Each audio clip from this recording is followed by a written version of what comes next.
is.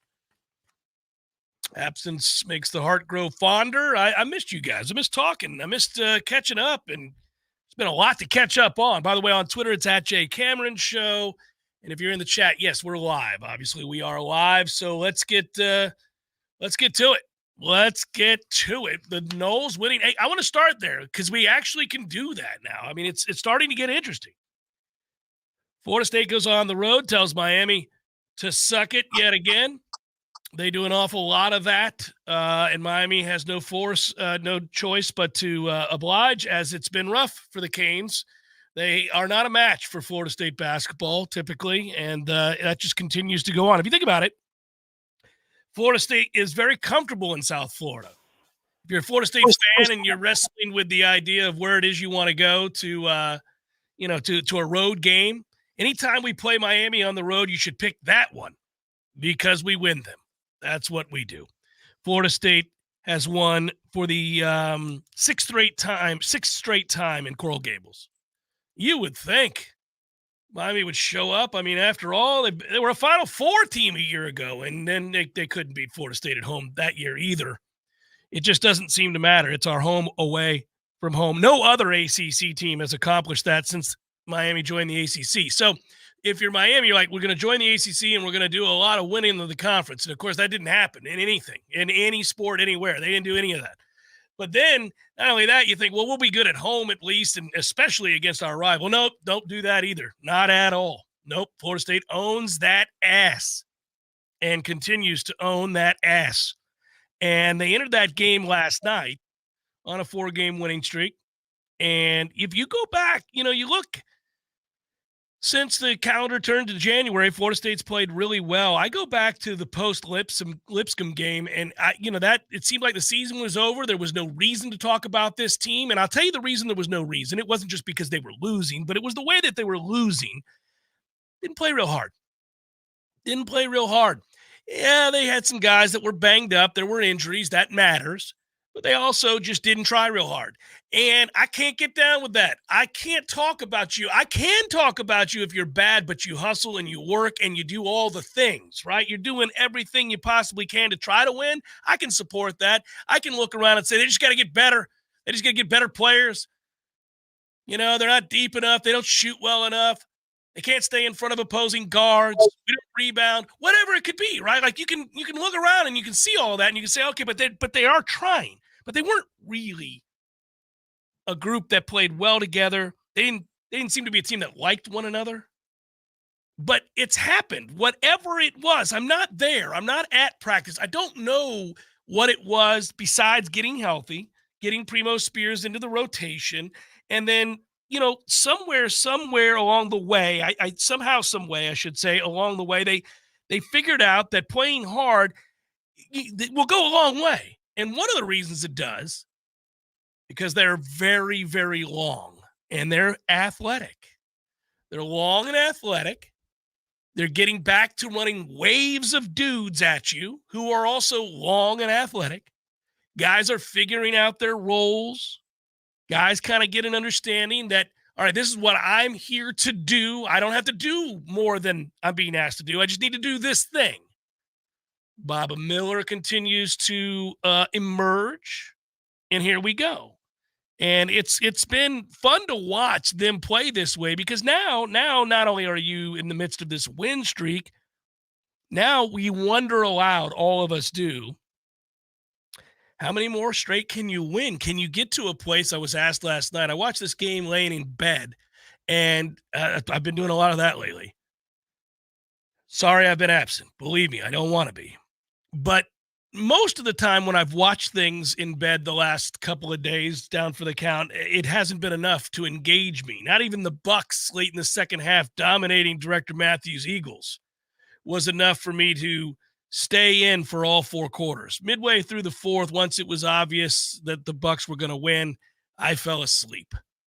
But not last night. Last night, the Noles, maybe as a sign that I'm getting better, but also that I care to this level, played in a way that kind of I don't know. They won me over. They won me over again. They've been doing that a lot lately. They've been fun to watch. They're flawed. They're not a great team. So teams are going to come back. You'll notice that Florida State gets these leads, right? I think a lot of times they shock teams with how athletic they are and how long they are. I think it's hard for teams to adjust. And so you're seeing that early in games. Florida State will get a big lead on people. And it's like, oh, Jesus, we're losing badly to Florida State. This team lost at home to Lipscomb. We got to get it together. But then they have to fight like hell to do so. And Florida State doesn't go away anymore. They don't just lay down. The comeback happens. Teams get back. They're down 16, down 15. Next thing you know, they're within 2 with the ball. And you're mad and you're yelling at the TV. And you're like, damn it, man. But you just got to know they're flawed that way. They're not great, but they're not bad anymore. And they also won't just lay down when things don't go well. They'll fight back. They'll make a play. They'll get a stop. They'll get a big board. They'll hit a big shot, and then bam, there it is. And it happened again. Opponents will come back against this team. Again, that's a testament to a certain skill deficit. So I wasn't surprised up 53-37 with 16:54 left that the Canes respond and go on this run, especially when dudes are hitting threes from the parking lot. I mean, that kind of gets a little old too, where every now and again somebody catches fire and you're like, well, I can't get mad at you for not defending the half-court line. That dude hit 2, and they were terrible shots to take. Why are you taking? Oh, made it. I see how it's going to be. You're going to make that, are you? It's got to be a bit like in the moment when Steph Curry does that to people. But I'm watching guys, I think, in the moment kind of figure out not just roles, but also, how to play together and have fun. And I think I was looking at 2 numbers here that continue to stand out. I'm pleased that they no longer have to solely depend on Darren Green to play, Tom, 35 minutes a night and make everything. Like, that's what they were before, is that dude had to hit a gazillion threes for you to be in a game, and now he doesn't have to be the guy. No, what's impressive with what they're doing is, I thought the way they came out, Green hits a shot or 2, but Worley with the assists in the first half, they're not just, somebody's wide open, there's a defensive breakdown. It's incredible vision, really good passing, easy baskets because he anticipates, he sees the court very well, very clearly. He had 1 or 2 in the second half, but that first half was Florida State was asserting itself, taking its first lead. He was the catalyst to me for that. But then you have stretches in a lot of these games, the 5 in a row that Florida State has won, in which Cam Corrin is a putback machine, finishes around the rim. Watkins does that. I mean, hell, the dunk lad in transition when Miami kept on coming back and hitting threes at an astronomical rate, which you kind of knew they were going to do because they'd shoot 40% as a team, and they only hit 2 or 3 in the first half. So you knew that barrage was coming at some point, but that was one of the answers of the night. I still haven't seen it on Twitter, but that is an evil dunk and a big moment, and one of the reasons why Miami continued to back down. And one of the things that kind of pissed me off, I thought the broadcast crew did a good job of describing this last night. Miami is so thin in its rotation. And when you have 6 guys, yeah. Well, and when you have an official review every 5 effing minutes that takes 3 to 5 minutes, they're getting a breather because we were running them out of the gym and the rotation was working, and you could see it. We're up 2 or 3 possessions with about 8 minutes to go, 6 minutes to go. They don't have any gas left in the tank. But sure, let's make sure that we stay at the announcers table, at the officials table for 5 minutes to take 5 seconds off the clock, which you could take 2 seconds to fix. Things like that last night were frustrating, but this group continued to fight. They persisted. They pulled away, and Miami didn't even decide to play the foul game with about 90 seconds to go. That tells me that they took the heart away from Miami again, which was pretty fun to watch. I was a little curious. I mean, I think if I were a Miami fan, if I put myself in the shoes of a Miami fan with its single digits and there's a 1:40 to play and you're kind of like, go ahead, run all the shot clock, do what you will. I mean, Florida State's terrible from the free throw line. Mm-hmm. Florida State is awful from the free throw line. Of all the teams that could just let them bounce it out and chill, you foul that team. Foul Florida State. They don't make free throws. What are you doing? That was bizarre. Miami is very good from the free throw line by trade as well. But they're 6th best in the nation. It was strange to me. It's funny that you mentioned, taking shots from the timeline because they did that in the first half too. It wasn't just the one kid. They got 3 or 4 different players that are from the Watsco logo, just chucking it up indiscriminately, and there's 20 seconds to go on the shot clock. That's what they do. It's odd to me. Clearly, it's worked for them for the most part this season, but they're in a bit of a light spell. And look, man, I don't have any major animosity towards the kid, but it also is kind of nice to see that Matthew Cleveland did absolutely nothing last night. That felt good too. Well, that's the weird thing about his career. And coming into the game, by the way, he was playing pretty well. So I haven't watched him much this year. He's a weird guy. When he's right, and he's really good. When he's off, he is useless. Yep. And he was useless last night. Might as well not have played in the game. He scored 2 more points than you. He was pitiful. It was glorious to watch. And apparently they had a big ceremony for him, and none of the Florida State players clapped, and I thought that was good. Good. Yeah, you don't get to defect to Miami and have us like, oh, we miss you. Go to hell, man. Suck it. Be on the wrong end of this loss like the rest of your cane asses on the regular in that backyard. Watsco. They should put a big knoll head right there when we take the court. Ownership. Maybe that you just put it in the O of Watsco. It's the Osceola logo. It's Chief Osceola, right? And then they should play the Florida State fight song at various points in timeouts. While they're taking a long time to review, they should spend a lot of that allowing our band to play, or their band should play our songs to get comfortable. Actually, the other one was more nuts. They go to a media timeout, they come back, and then they're like, "Oh, who's the foul on? Or is this a 1-on-1? Is this?" You had 2.5, 3 minutes to sort that out, man. That was a little sketchy. It reminded me of that one time we went up to play Rutgers in the ACC Big Ten. This is probably 5-6 years ago, and Florida State, I think, ended up winning that basketball game. But it sure felt like the Waste Management Services in Jersey maybe had some action on that thing, and they were putting some pressure on the guys in the building to make sure that it was within a certain margin. It had that weird feel last night. You can figure out who fouls somebody. If there's a clock operator issue, that's kind of one thing, but you can either assess a foul or figure out 1-and-1 or 2 shots over a TV timeout. You don't need to start that process when we come back from break. Very interesting. Yeah, it's interesting. I'm not going to allege conspiracy. I just think it's incompetence in college and pro basketball. I watch a ton of both these days, and they can't figure out reviews or clocks anywhere. Ever, anywhere. Half the time I watch a game, there's a moment in which I scream, and my son says, "Why do you even watch?" I go, I don't know. How hard is it to figure it out? They do this all the time. I was watching an NBA game last night. I think it was Mavericks-Lakers. And I'm sitting there, and there's a foul. They're checking to see if it's a flagrant one or not, which, good God, can we stop with the levels of flagrants and all of this? But it's taking forever. It's a 2-second review. Yeah. But no sooner do they finally figure out whether or not they're going to call that a flagrant or not, they're going to figure out the shot clock. It's like, God, man, we can't do these things simultaneously. It's not hard. Well, that's the thing is, did they all just sit down, have some coffee during the TV timeout, and then they got up and they walked to the floor, they whistle, "All right, guys, let's bring it in. Hey, who was that foul on again?" Like, How does it start? It has to be something similar to that, where somebody out of the timeout says, "Wait, who's that foul on again?" Because, I mean, my God, fellas, get it together. All's well that ends well, though. Couple of things, and I'll move on. And in the next segment, we're going to get to some Florida State football. I want to point something out, though. Again, back to what's the genesis for this? They are playing. I think it starts with something very simple. I got to be careful how I say it. There was a sense that this group did not like one another early in the season. That there just wasn't any chemistry is a better way to say it. Okay, they didn't play hard for one another, and it was because they just didn't connect. Now, I don't know what's at the root of why they connect now, but clearly they do. They play hard for one another now. So you start with something very simple. I mean, that's at the root of everything, right? Like, you got to play hard for the guy next to you. Basketball, there aren't that many players. Like, if you've got half the guys who don't care about the other guys, you're going to be in trouble. Like, you got to really – defense is about effort. And they play much better defense now.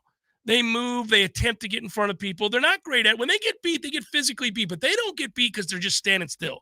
They don't get beat because they're not trying hard, which I can get behind a group that is, again, trying hard. The emergence of Baba Miller, who even when he doesn't score now affects the game because he efforts. And at that size, if you're going to try to rebound and you're going to try to defend, you can alter a ton of shots. You can change the game. He's playing so much harder and better now. I think part of that is confidence. I want to point out, you brought up Corin. He's playing great. but Bowen is showing flashes too. Mhm. This is a team now, to go with Watkins, that you kind of sense the roles have been defined, and there's a lot of guys that play. And so we can wear you down. And maybe home clock operators are going to intentionally screw things up to give a rest to a six-man rotation. Maybe. But that's because, again, Florida State is playing in a way that's kind of getting back to what you know. This is who they were when they won. This is who they were when they were good. This is the advantage they had for years. Waves of length and effort on the other end. They've had better defensive teams than this, of course, but that has to do with caliber of player. But waves of effort and length, and nobody cares who's scoring. It's a different guy all the time. That's huge for this team. And so now you're sitting in a place where you can be flawed. You cannot shoot well from three, and we don't. You cannot shoot well from the free throw line, and we don't. But you can beat people and affect people other ways. And that's what they do. And Tom, you know what that leads to. Where the hell is it, everybody? Where is it? Oh, no. Don't tell me they did. They moved it around on me, Tommy. Here we go. Now, you don't care as much about the bell. I can see that lifeless look on your face, Tom. You don't care as much about the bell. No. You're ready to move on. I was going to say, just make sure to Lysol that before you leave. Maybe that's why they try to hide it from you. I'm fine. I wouldn't be in here if I wasn't fine. I sound like ass, but I'm fine. Here you go. I should throw this thing. I'm so excited that they matter again. Good God. It's been a minute. Anyhow, I'm ready to throw this thing because I want to choo-choo, but I will not premature choo-choo. No, that's not me. I'm an experienced man. I have control. So what I'm telling you now is that the choo-choo will only happen when it is time. So those of you begging for the choo-choo are not going to get it, certainly not prematurely. So for now, just enjoy the ding-ding. That's all we got here. When it's ready to chew, it'll chew. We're not there yet. You guys forget just how down this program and this team was, how buried they were to start the year. That's what you get for now, and then you'll be happy about it. By the way, I capitalized ding-ding last night. I was trying to give you hints. I'm giving you hints. I capitalized. Now maybe we get, I don't know, we could maybe graduate to a chugga-chugga. Is a chugga-chugga between a ding-ding and a choo-choo? I think that's forcing it. I think you're trying to placate the people. I think you should stand firm on the ding-ding. James says that I said last night, if we win the next two games, we can choo-choo. I was wrong. I was incoherent and on a lot of drugs. Tom knows. I was codeine. Look at this. I'm having to sip water to get through it. I'm about to cough. Whistle. Well, we could just, take this puppy to break and allow you to cough for 4 minutes. I wanted to break properly, and that wouldn't have been it. Anyhow, so what I'm saying is I will get to the maybe, I don't know. Chugga-chugga is not a choo-choo. You think it's implying a choo-choo? It's the echo of a choo-choo. I think that's maybe the echo suggests that it's off in the distance. Yeah, I get you. That it's approaching. It feels like you were very disciplined on this matter of ding-ding versus choo-choo, and then you said, you know what, maybe there's this middle ground that we can operate. No. They got it. No, the wins.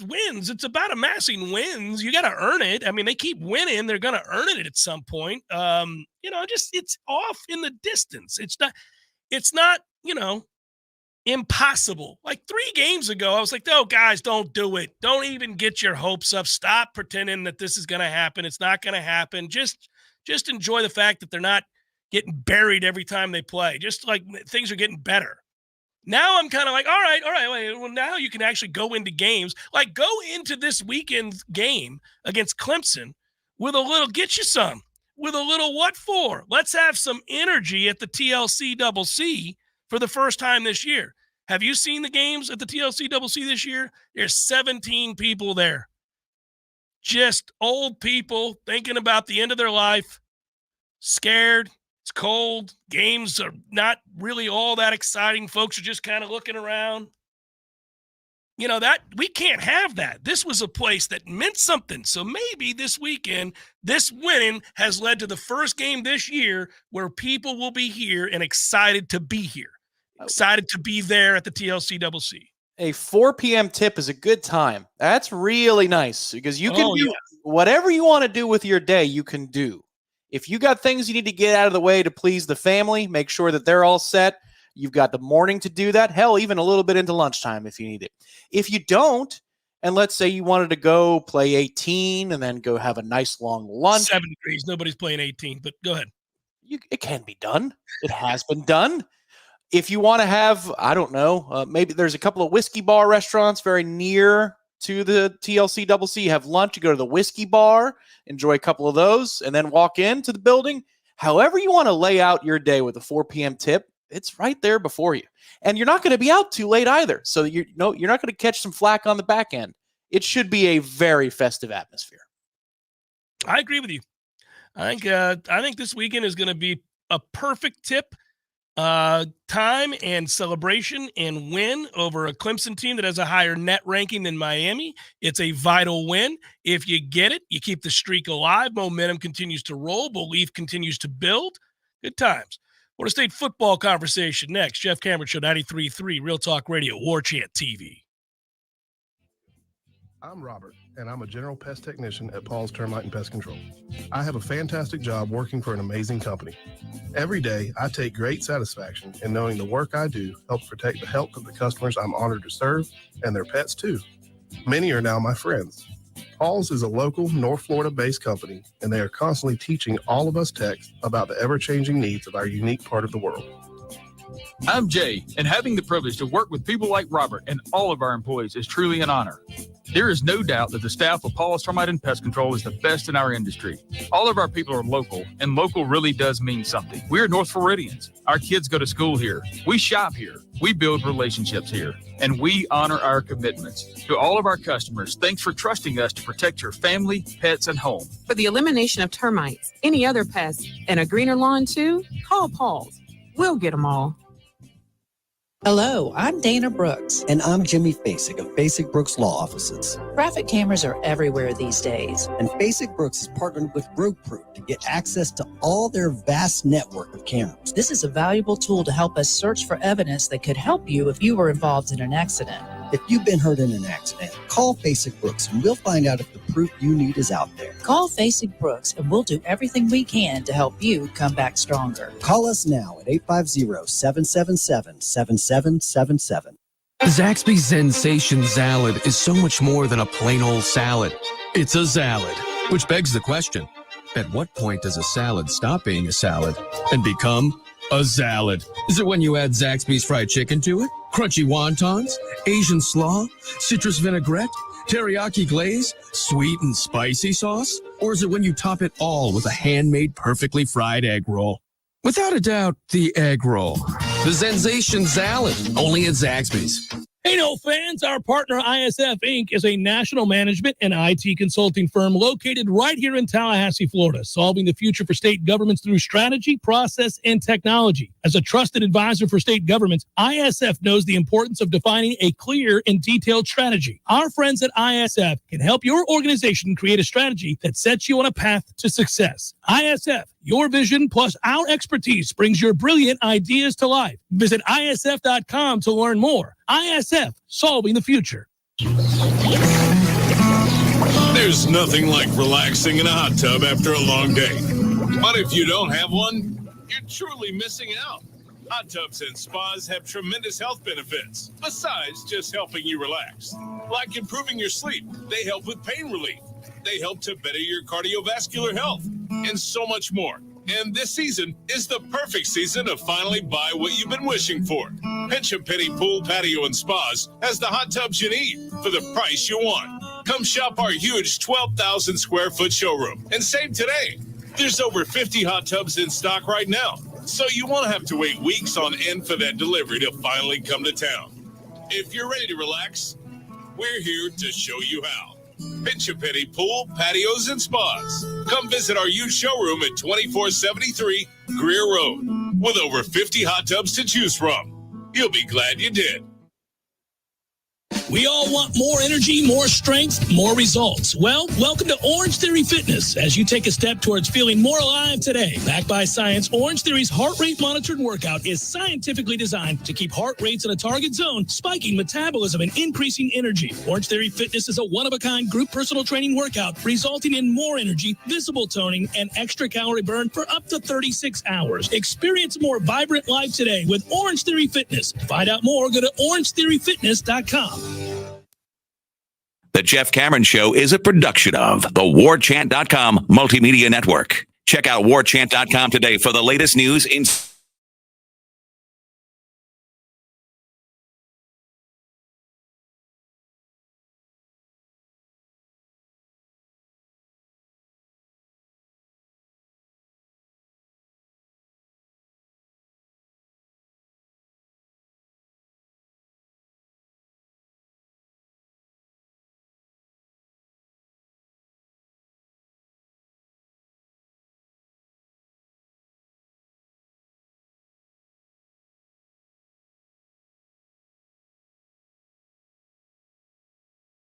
Fun thing to do, because I think we do it when it's, when it's negative, when it's not in our way, when it's not something that goes our way, we do it.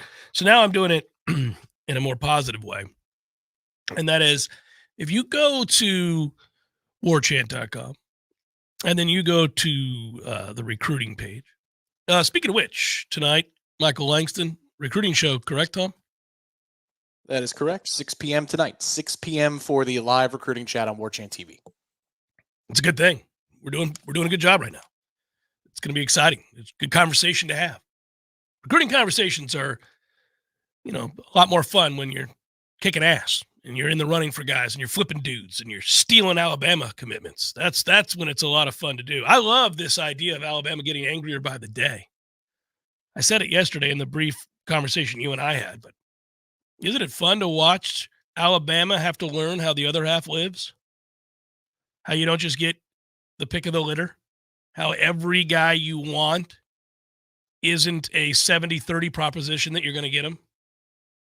Like for Alabama, for however long, for a very long time now, too long, way too long.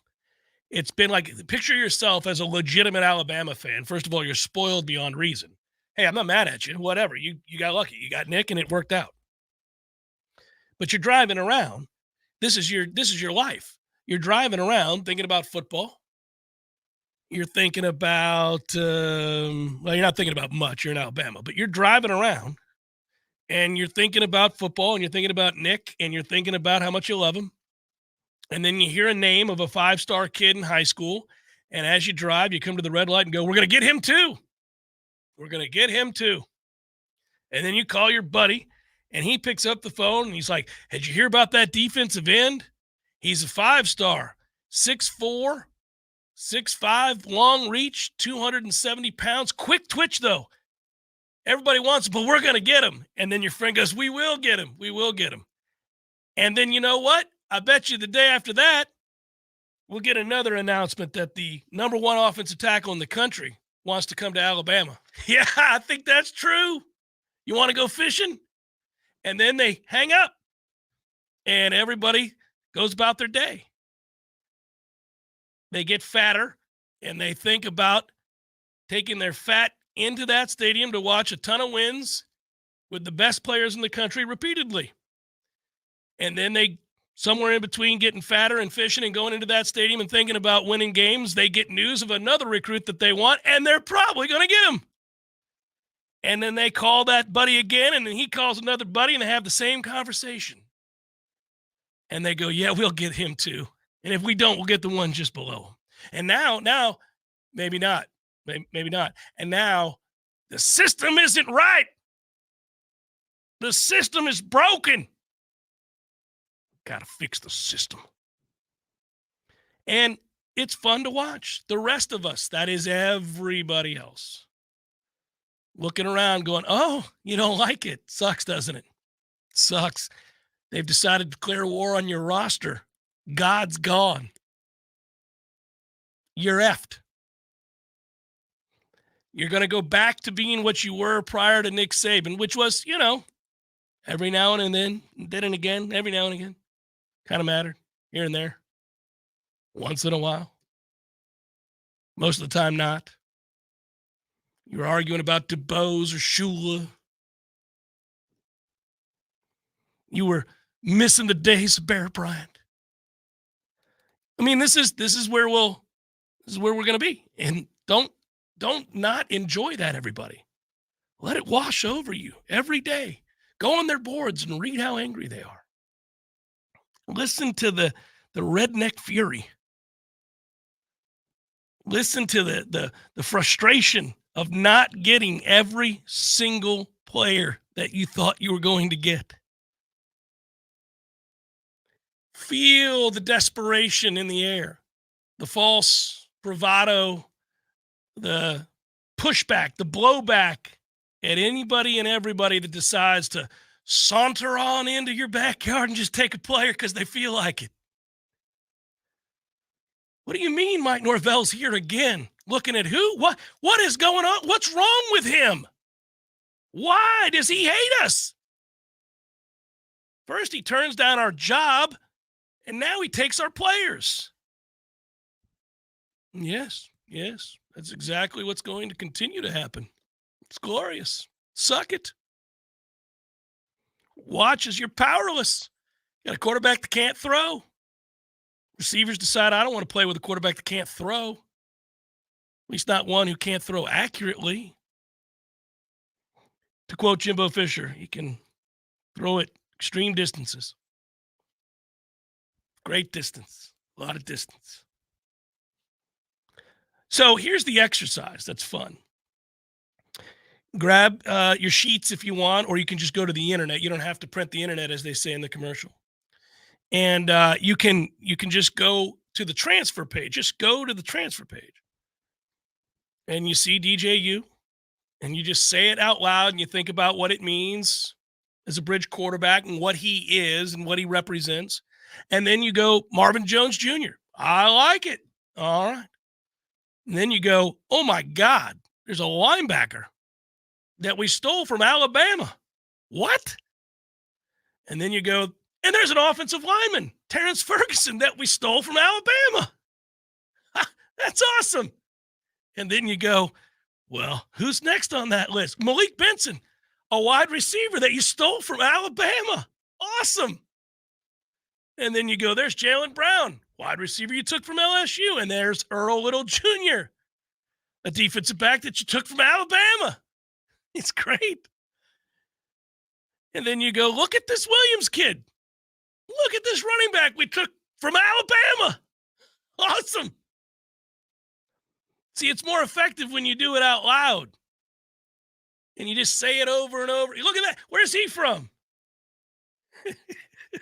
Isn't it great? Do that. Do that today.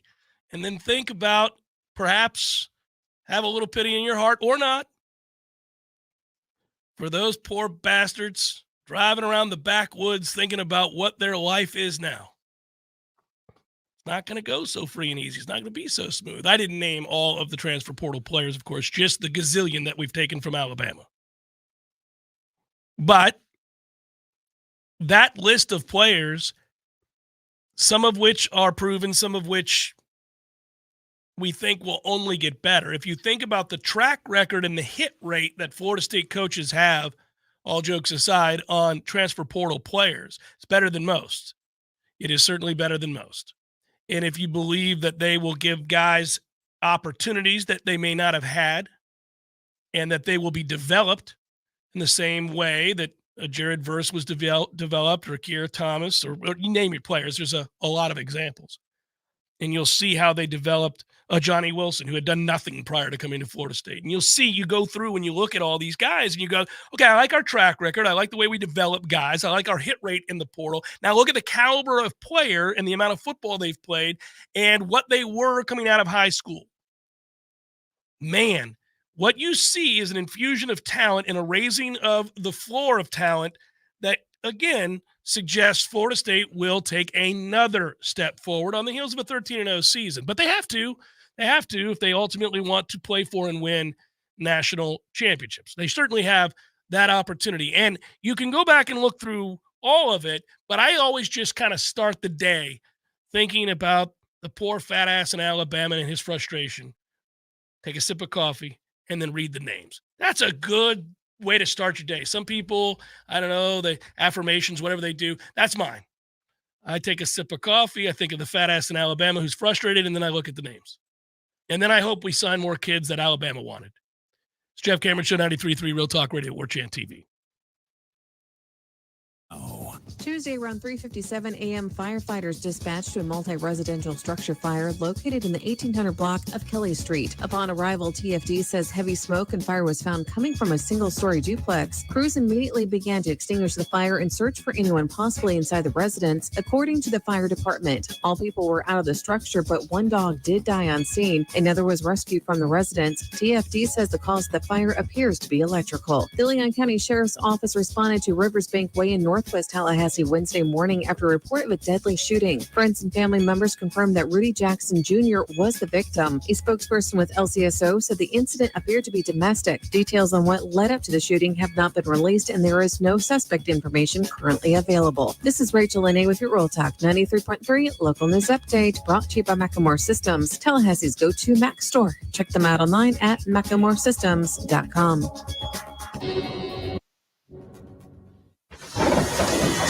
This is meteorologist Paul Trombley with your Real Talk 93.3 weather update. Sunshine mixed with clouds at times this afternoon, with daytime highs approaching 58. Southerly winds around 5 miles per hour. Slight chance of rain showers tonight. Lows dip down to about 48. Cloudy skies expected. Sunshine mixed with clouds at times tomorrow. Chance of rain showers. Highs level off around 59. This report is brought to you by The Lawn Johns. For all your landscaping and lawn care needs, visit thelawnjohns.com. Right now, it's 56 degrees. See Nice Tire and Auto Service at 4792 Bluntstown Highway today. The ASC trained technicians at Nice take the guesswork out of fixing your car. That's why wherever you see the Goodyear sign, you'll find what you want in tires and service. From preventative maintenance to a major overhaul and everything in between, you name it. Plus, Nice's services are backed by a nationwide limited warranty. Stop by Nice Tire and Auto Service. 4792 Bluntstown Highway, just west of Capitol Circle. So everybody knows, Eddie, that you are a spectacular cook. Of course they know that. If they go into Bumpa's, the food is always good. I mean, everything on the menu. Mm-hmm. Everything at Gordo's is delicious. I always, of course, get the bungalow chungla, as I call it. The bungalow chung, Jeff? Is that what is the pork? The bungalow chung, Jeff. Okay, the bungalow chungla. It's delicious. All these things, all the items, everything you do, a master cook. But, sir, I would ask you, what is a skill that you possess that you're particularly proud of that nobody would know and that you could share with us here? Growing hair, Jeff. Growing hair. You're an asshole. Gordo's, bringing the flavor and flair of Cuban food to Tallahassee since 1996. The Jeff Cameron Show is a production of the Warchant.com Multimedia Network. Check out Warchant.com today for the news inside Florida State athletics. Warchant.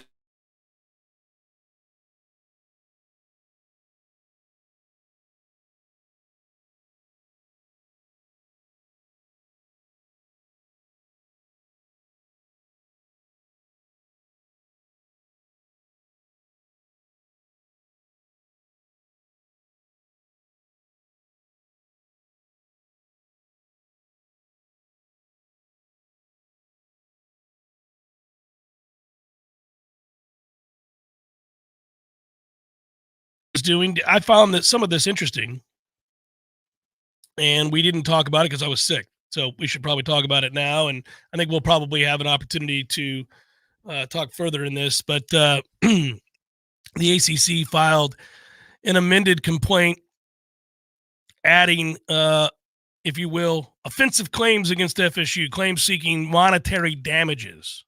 So they're on the offensive, Tom. They're not just sitting back. for breach of contract and injunctive claims asking the court to stop certain actions. So the ACC's motion to seal was renewed and notes FSU. Well, it notes that FSU intends to oppose the motion. So the first big showdown is going to be whether the ACC gets to keep the agreements confidential within their filings or not. I find that fascinating. It seems like you do that when you're worried that somebody might see what the agreement is. Seems interesting that you would be that, I don't know, worried about that. It's strange to me on a lot of levels. I mean, you've had a legal expert come on and say that in his view, it's weird that you wouldn't have a fully executed copy of the agreement in every one of the member institutions of the ACC when it comes to the grant of rights, not just on the conference side, but the network side, that you'd have to go into a bunker, what's tantamount to a bunker, and go get people to read it. And they bring it out of a lockbox and then put it before you in plastic wrap, it's very strange to me that exists and then this also exists. If you believed in your heart of hearts that everything was on the up and up, that the grant of rights was ironclad, you would wave that baby on every single sports news or news channel that would take your airtime. You would just wave it. You say, here it is. Good luck, fellas. Good luck, ladies. Anytime you sit at a conference table and try to read through this, you're going to come to the same conclusion, ironclad. So run up those billable hours on Florida State because everybody's wasting their time. But they don't do that. They hide things. They file a motion preemptively, file a suit preemptively against Florida State the day before Florida State filed their own. They take all of these extra measures that imply fear, that imply culpability to some degree, and I don't think they appreciated very much that Florida State outed them for allowing ESPN to have a 4-year extension in terms of deciding whether or not they wanted the network itself to be another 9 years in existence. I don't think they appreciated that very much at all. Yeah, 2025, they have to make that decision about 2027. Right, but it was supposed to be executed by 21. It was supposed to be decided upon in 21, and they were given an extra 4 years. Nobody knew that, and I'm telling you, man, if that was fake, if that was a claim that Florida State exaggerated to the point of it being a lie, don't you think it would have been rebuffed by now and totally knocked down and quashed? They haven't said word one about that allegation, which tells me that that's exactly what happened. Yeah, they didn't like it. I think you're right to suggest they didn't like that. They don't like any of this dirty laundry being aired right now. But this is what happens. This isn't the same as Discovery, but you get the point. Like, more is going to come out. If the longer this goes, much more is going to come out.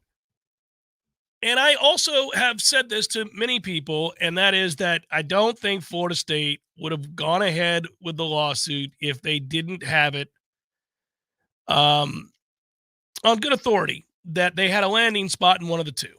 So I think Florida State got what they needed in terms of some assurances, certainly not on paper, and then went ahead knowing they had, at the very least, probably a suit that had greater teeth than people expected. Already that's the case. Even when you talk to people who don't think Florida State's going to win the case if it goes all the way through trial, those people have said, oh, well, I'm kind of surprised there's some real teeth to this. Like, people, I think, thought that Florida State was just full of hot air.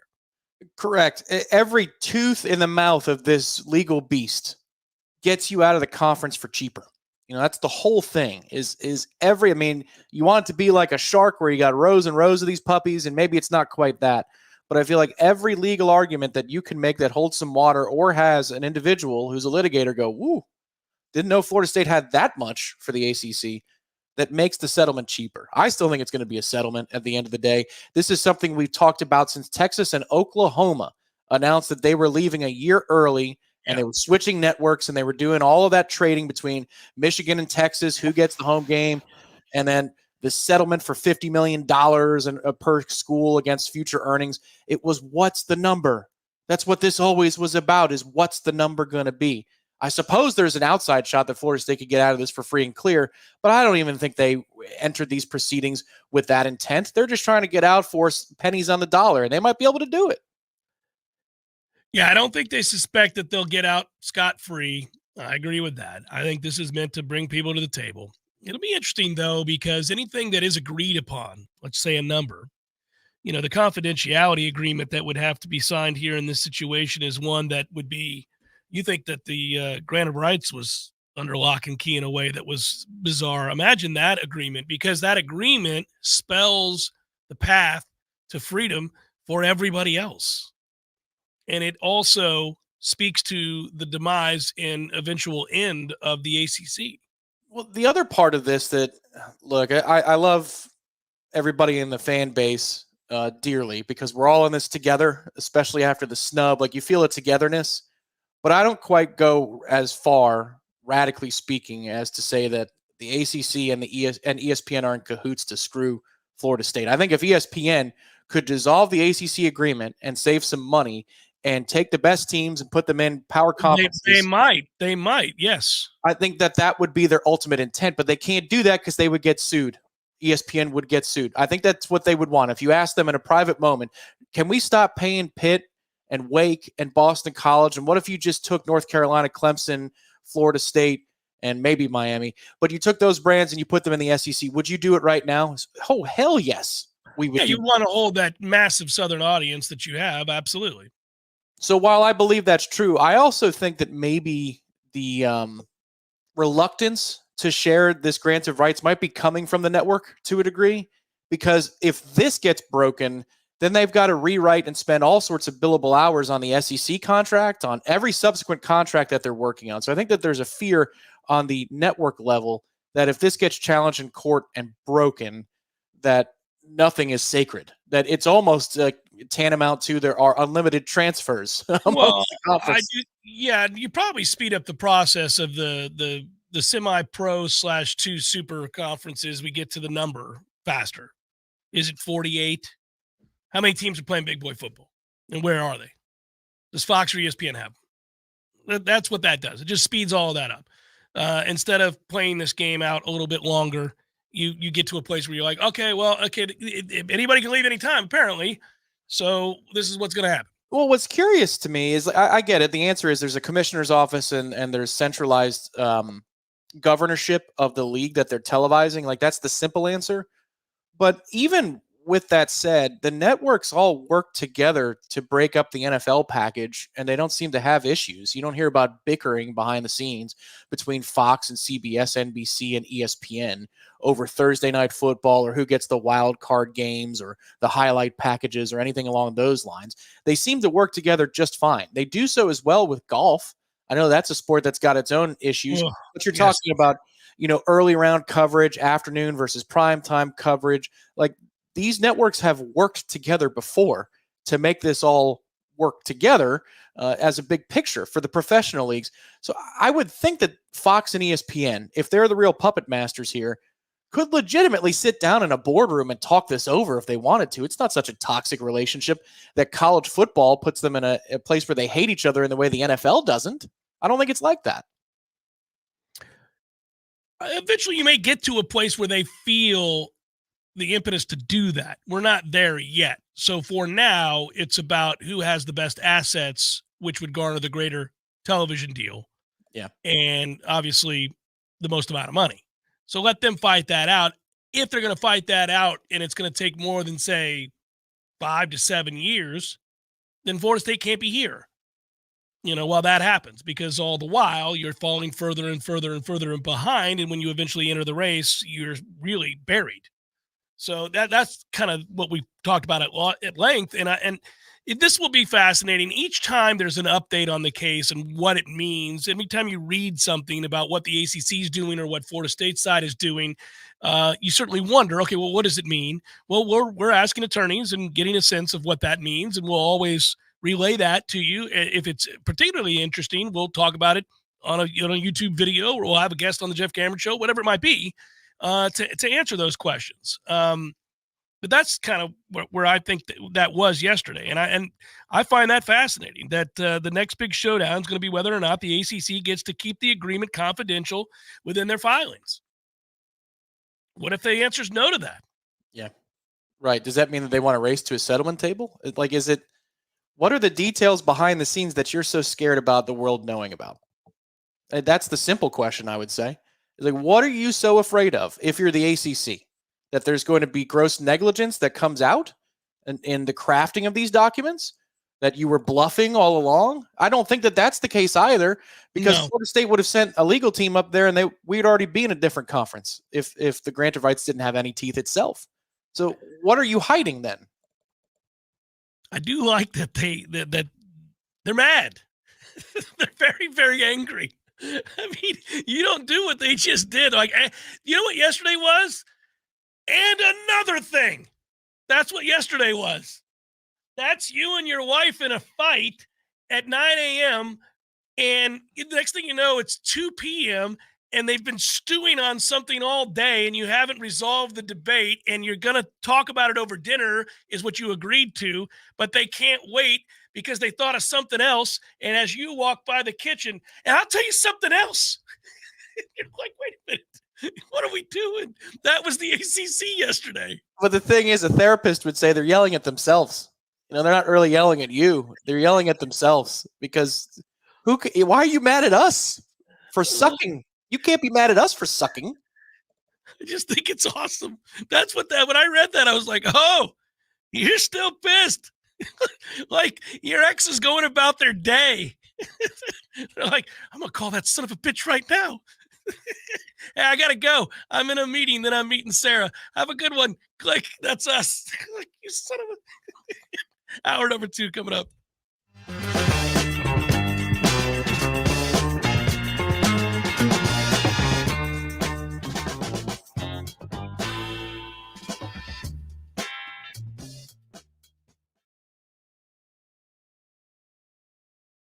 Water, liquid lightning, wakey juice, whatever you call your cup of coffee, you're missing out if it's not Grassroots Coffee. At grassrootscoffee.com, you'll find an easy way to order the best roasted coffee beans available. It's very simple. Choose the blend you want and how you want it ground, and the bag you receive will have the date your beans were roasted and packaged on it, all written by hand and signed by the roastmaster himself. You'll know that's as fresh as it gets. You can get Grassroots outside of your house also at some of your favorite restaurants in town. Next time you're out to eat, try asking for Grassroots Coffee by name, because there's a good chance they will have it for you. And if you own a business, Grassroots Coffee has options to stock your break rooms with all the productivity powder your team needs. Plus, like some other options that you'll find at work, Grassroots Coffee actually is a part of our community. Hit grassrootscoffee.com today and get yourself a treat. Some locally owned, locally roasted, and locally loved Grassroots Coffee.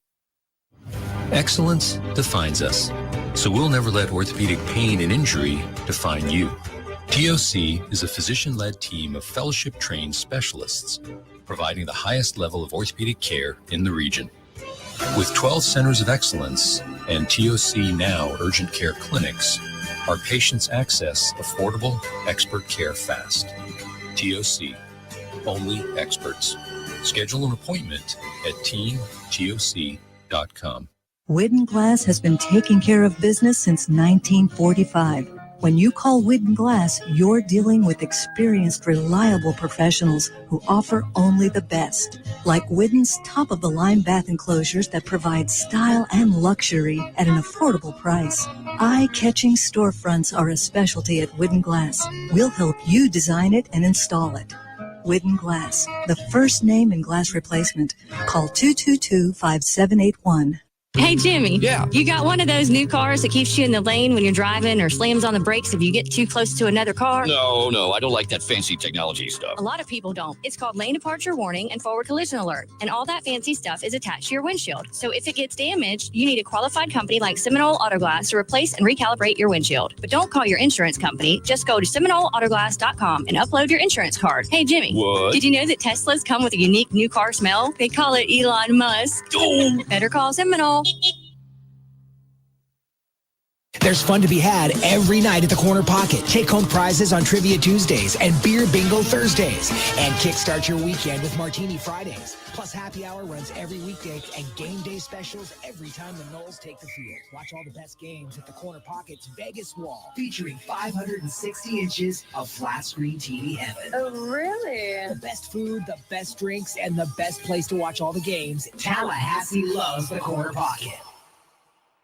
Coming up next, more of the Jeff Cameron Show. Live and local on Real Talk 93.3 WVFT, Greta, Tallahassee. The latest betting odds and line movements from Vegas. This is your action update. Now here are your latest lines from our guys in the desert. Detroit Lions bet up to a 6.5-point home favorite against the Tampa Bay Buccaneers in the NFC divisional round of the playoffs on Sunday at Ford Field in Detroit, where the total is 48.5. In the NHL today, the Tampa Bay Lightning, winners of 3 straight, $1.42 favorite against Minnesota. 6.5 under the total at Amalie Arena. Wild plus 120. They have dropped 7 of 10. College basketball today, Jacksonville, a 1.5 home favorite against Queens. North Florida, a 1.5 home dog against Kennesaw State. Last night, Florida State with an upset win at Miami, 84-75. Seminoles with a 5.5-point goal. 4 free chicken breasts and 4 free pork chops with your order right now at omahasteaks.com/VSIN. Mike Son at Real Talk 93.3. Imagine getting ahead of your irritable bowel syndrome with constipation or IBS-C by treating it with Linzess. Then you could start proactively managing your constipation with belly pain and get ahead of your symptoms. Talk to your doctor about Linzess, linaclotide. Linzess is a prescription medicine that treats IBS-C in adults. It's not a laxative. It's a once-daily pill that helps you get ahead of your symptoms. It's proven to help you have more frequent and complete bowel movements and helps relieve overall abdominal symptoms, belly pain, discomfort, and bloating. These symptoms were studied in combination, not individually. Do not give Linzess to children less than 2. It may harm them. Do not take Linzess if you have a bowel blockage. Get immediate help if you develop unusual or severe stomach pain, especially with bloody or black stools. The most common side effect is diarrhea, sometimes severe. If it's severe, stop taking Linzess and call your doctor right away. Other side effects include gas, stomach area pain, and swelling. Imagine, what could relief from IBS-C mean for you? Talk to your doctor and say yes to Linzess. Learn more at linzess.com or call 1-800-LINZESS. Barry knows cool. He's keeping you comfortable. Barry knows cool. You can build into the Your heating and air conditioning system doesn't check with you before it takes a break. That's why we're always ready to help. Any day, anytime, anywhere. And with our annual service agreement, there are no overtime charges. Ever. At Verno Heating and Air, we will always be there for you. Barry know heating and air conditioning. License CAC 1816186. If you've been waiting and waiting for the perfect time to buy your new house, you'll be waiting forever. This is Shannon Young with Fairway Independent Mortgage Corporation, and I have been a mortgage lender for over 20 years. And I can tell you that there is no such thing as perfect timing. So take the first step towards your new home and let me show you what that really looks like. Chances are very high that you'll be very surprised at what I can help you do. When rates go low, prices go high, and that home that you've been eyeballing could be gone. If you're wondering how the drop in interest rates is going to affect your payment, give me a call. I'll be more than happy to show you all of the options available to get you into your new home. And for every single loan that we close for a fellow Knoll, I will personally donate $250 per closing to the Battle's End. Let's do this together and let's keep climbing. Call me today at 954-369-6171. That's 954-369-6171.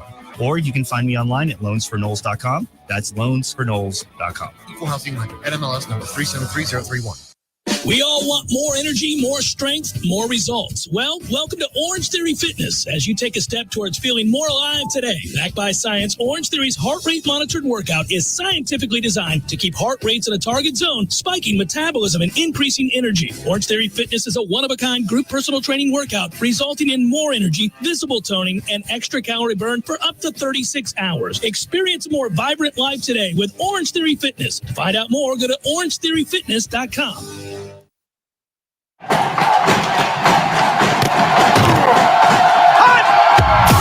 Broadcasting live from Florida's capital city, this is the Jeff Cameron Show, brought to you by Orange Theory Fitness on Real Talk 93.3. Now, stop what you're doing and listen closely. It's time for the Jeff Cameron Show in 5.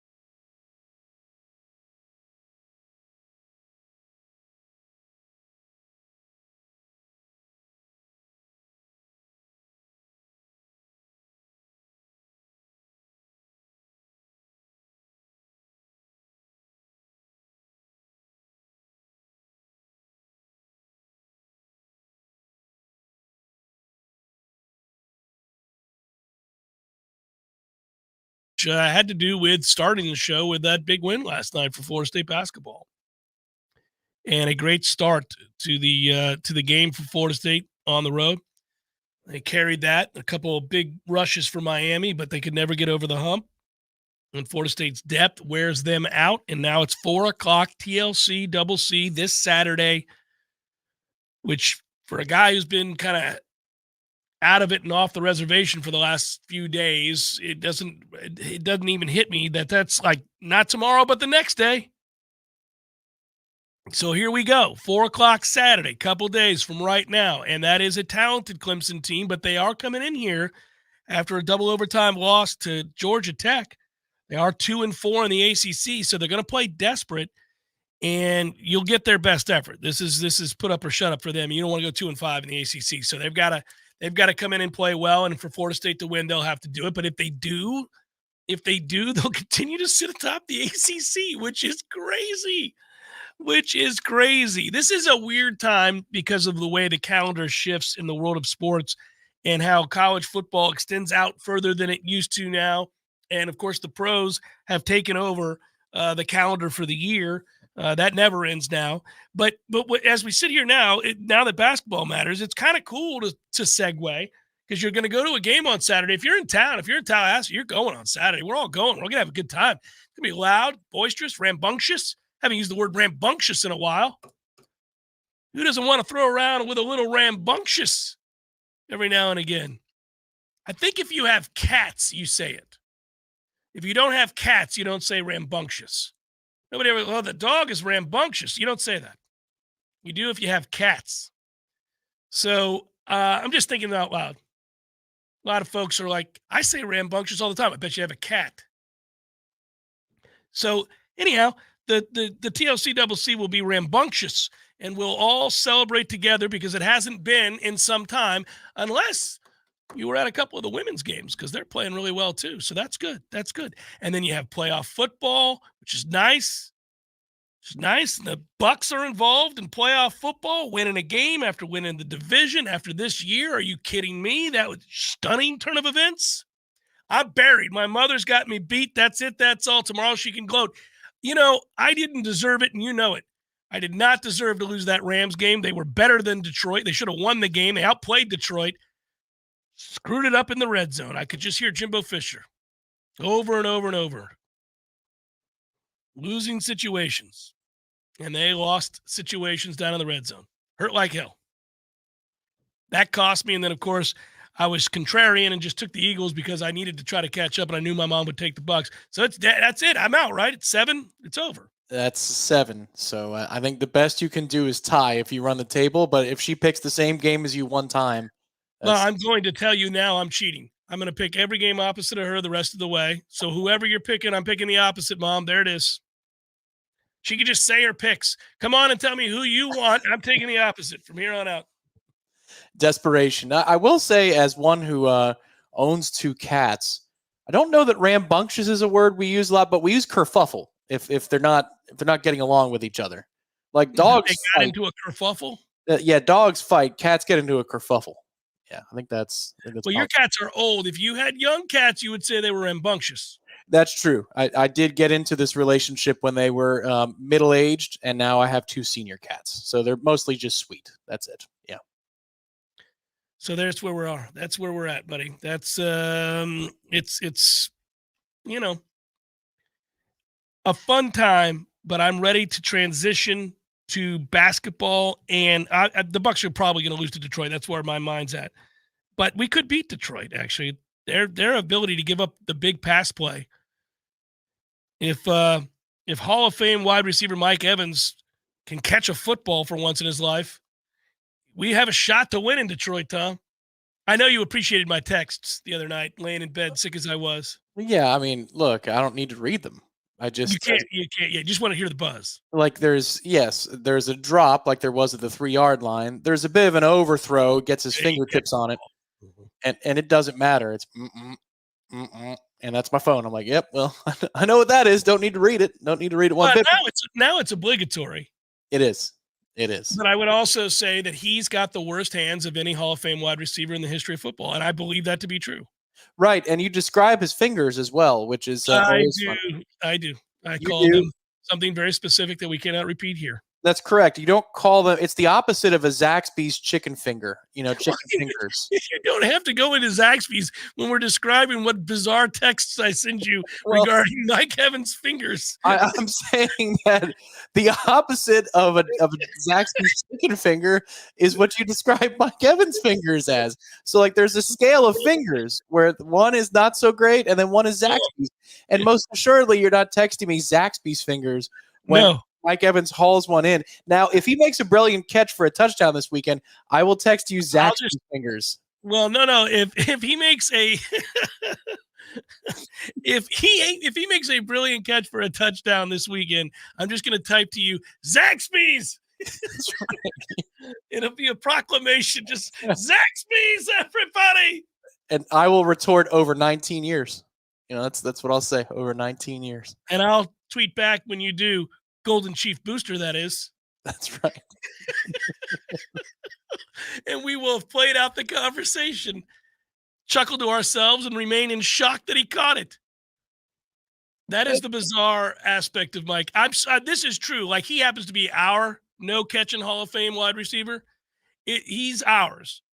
And he's made a gazillion great plays, and it's why he's going into the Hall of Fame, and the numbers are the numbers, and it's an amazing thing.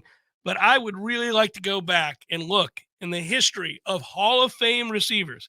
Has anybody been? They don't keep this stat. Like, you go back to the 70s. I don't even think they were keeping stats on drops. It's a very modern thing. But it's an important stat for a receiver. It's a very important stat. Do you catch the ball? Do you receive the ball? And he often doesn't. He shuts the door on those receptions. I think it's him and T.O. in the running. That has to be it.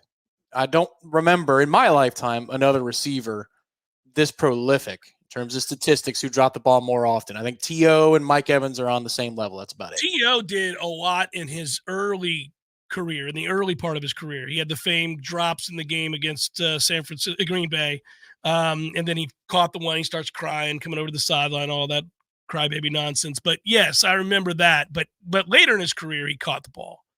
Mike is kind of odd in that I think he's gotten worse in terms of drops as the years have gone on. He always had an affinity for dropping the football. The random 3rd and 7 could have used you to catch that one, Mike. That's a first down. There ain't nobody within 10 yards, but all right. You have made a lot of great plays today. Now it's twice a game, every game. So Terrell Owens, before he was T.O., was in Any Given Sunday. He was a wide receiver in that movie. Just throwing that out there. I remember watching it one time and saying there was a guy catching a touchdown celebrating. I'm like, is that T.O.?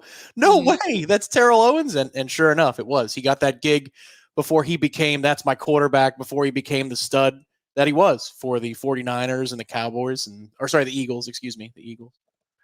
Yeah, Tom writes, we just had that on our team, Johnny Buckets Wilson.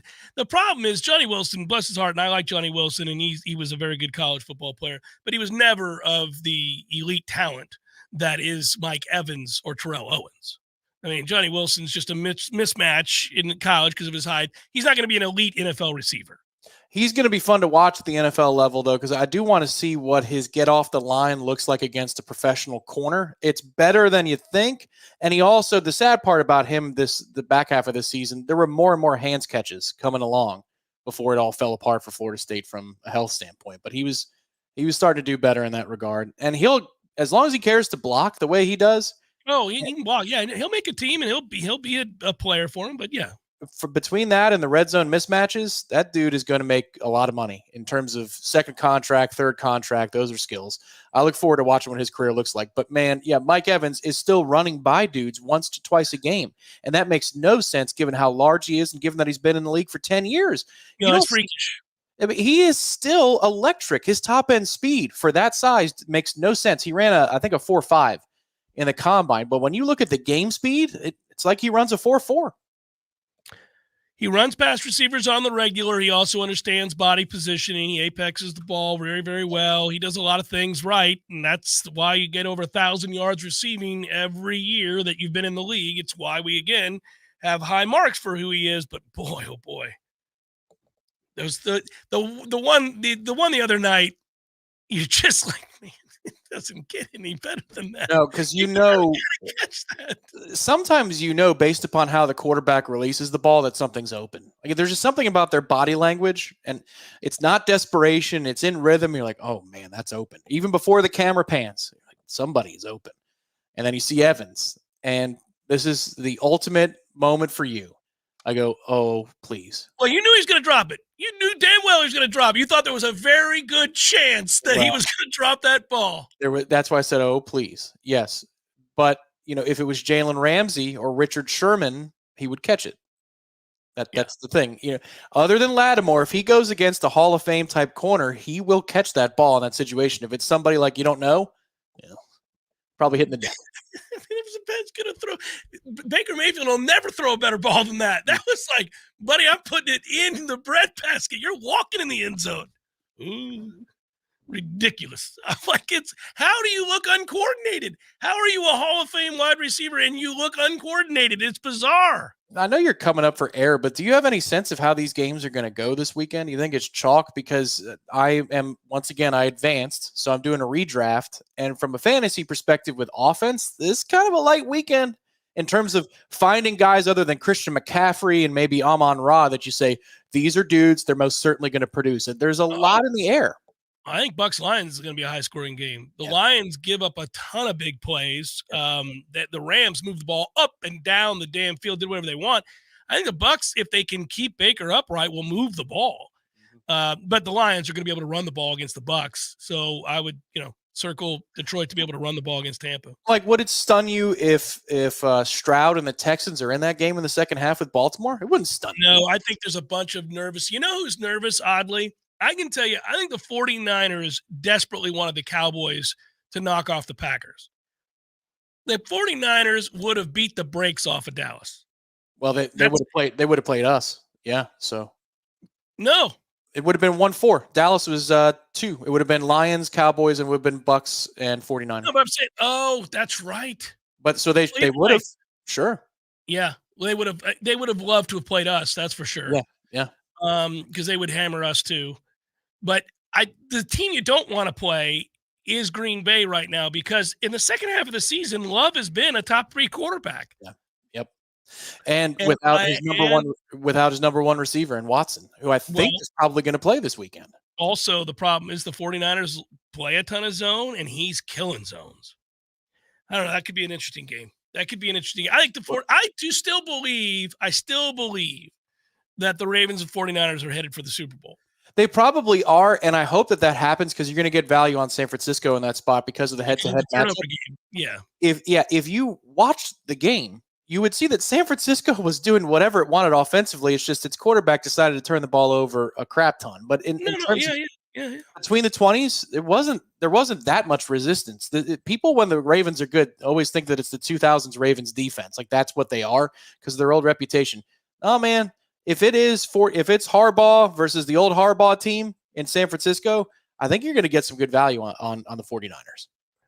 I do too. I still think the 49ers are the best team. I'm just saying Green Bay presents a matchup that's interesting, and you can run the ball on San Francisco. So that will be interesting to see as well. I'm picking the 49ers. I'm not picking Green Bay, but it's not the better matchup. I think San Francisco playing either Dallas or Tampa is an easier win than Green Bay. That's all I'm saying. It's an easier win. I agree. Because we can't run to begin with, and that's fascinating the other night. If you wanted further proof that the Eagles had quit, in the first quarter, the Bucs could throw or run, whatever they wanted to do. That is correct. And there really wasn't a whole lot of rallying to the football. It almost looks like they were pissed off that when they went from 10-1 to 10-2, they made a change at defensive coordinator. Almost looks like there might have been a bit of a revolt there after that point.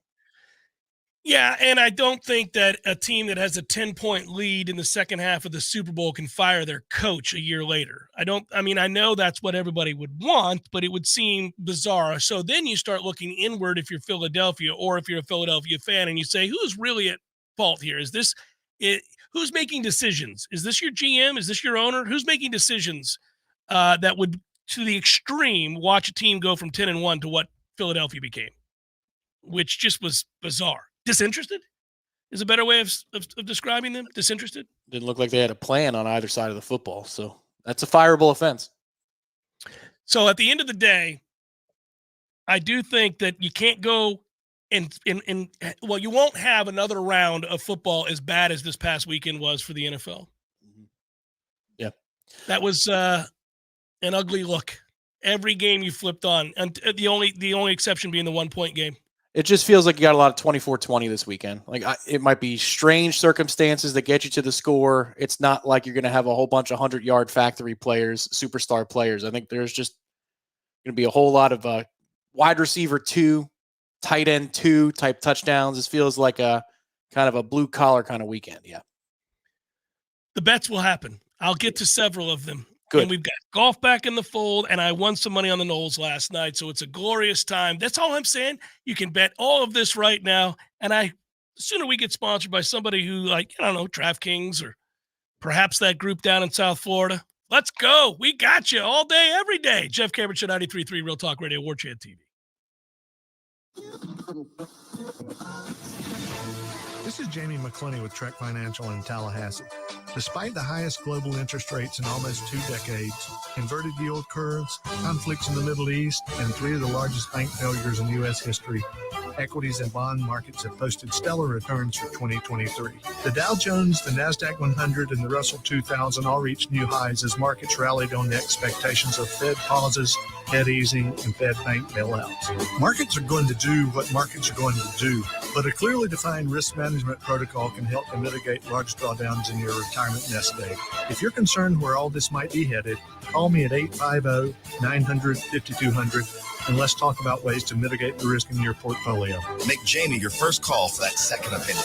Investment advisory services offered through Trek Financial LLC, an SEC registered investment advisor.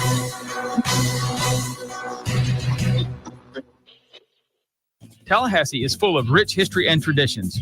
When you think of things that jump out in the minds of longtime residents, the state capitol, McClay Gardens, the Springtime Tallahassee Parade, FSU and FAMU Sports, the St. Mark's Lighthouse, St. George Island, and Paul's Termite and Pest Control. Paul's has been protecting thousands of people, their pets, their homes, and their lawns in the capital region for over 50 years. Locally founded and still locally owned and operated.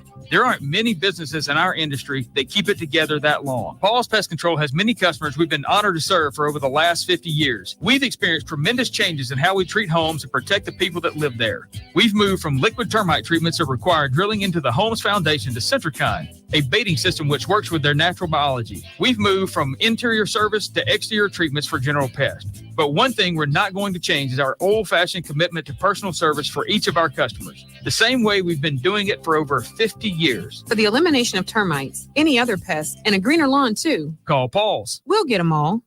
Hello, I'm Dana Brooks. And I'm Jimmy Basic. Traffic cameras are everywhere, providing valuable evidence if you've been in an accident. But if you can't access that evidence, it could just be your word against theirs. Basic Brooks is partnered with Roadproof to have access to all their traffic camera footage. If you've been hurt in an accident, give us a call and we'll find out if the proof you need is out there. Let us find your video evidence so you can come back stronger. Call us now at 850-777-7777. Progressive presents Precious Moments. Nothing beats driving cross-country in our RV. This is so much fun, Dad. I don't even need to look at my phone. It's not the destination, it's the journey. Jinx! The exchange you just heard didn't actually happen, but it could. Bundle your home and other vehicles with Progressive and you could use the savings to make sure that RV is always ready to hit the road. Who knows, your teenager might actually put down her phone for 5 minutes. It could happen. Progressive Casualty Insurance Company, affiliates, and other insurers. Not available in all states. Retired or retiring soon? How much money do you need to live comfortably? Retirement Planners of America is here for you. Would you like to have financial peace of mind? Here's how. Step 1. Find out the amount of money you'll need to retire. Step 2. Have a plan to get there. Step 3. Make sure that plan can take advantage of market gains but protect you from market losses. Discover how to do all 3 with a free consultation at 800-508-6108. That's 800-508-6108. All investments involve risk, including losses. Past performance does not guarantee future results. We all want more energy, more strength, more results. Well, welcome to Orange Theory Fitness. As you take a towards feeling more alive today. Backed by science, Orange Theory's heart rate monitored workout is scientifically designed to keep heart rates in a target zone, spiking metabolism and increasing energy. Orange Theory Fitness is a one-of-a-kind group personal training workout, resulting in more energy, visible toning, and extra calorie burn for up to 36 hours. Experience a more vibrant life today with Orange Theory Fitness. To find out more, go to orangetheoryfitness.com. The Jeff Cameron Show is a production of the Warchant.com Multimedia Network. Check out Warchant.com today for the latest news inside Florida State athletics. That's Warchant.com. Now, back to Jeff on Wheel Talk.